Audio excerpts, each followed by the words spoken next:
Então, hoje eu tô aqui cuidando das minhas bonecas, das minhas pimpolhas, das minhas jujubas.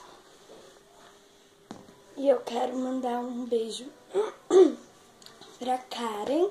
Beijo, Karen. E pra Elá. Beijo, Elá. E eu ia trollar ela. Oi!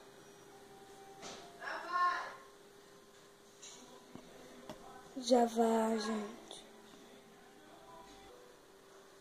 Então, meu pai me chamou e eu fui atender ele. Então, um beijo pra Karen e um beijo pra ela.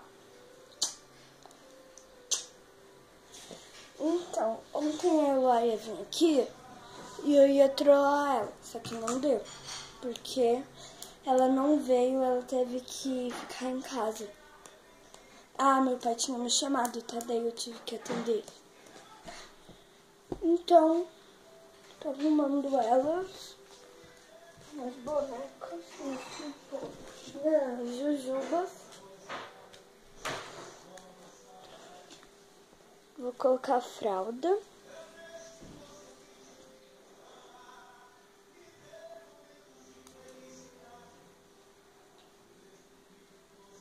Ai, sabe o mini enxoval?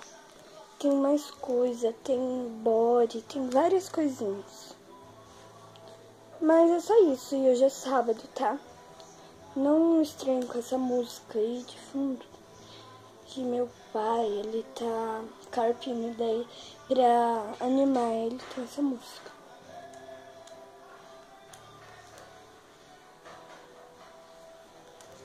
Ó, coloquei a fraldinha.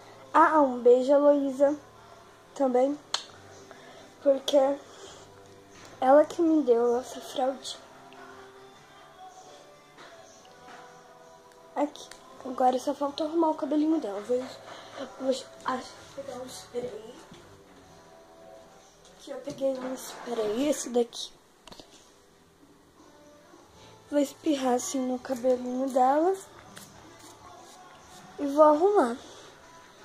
Então, tchau, tchau. Se inscreva no canal. Até logo.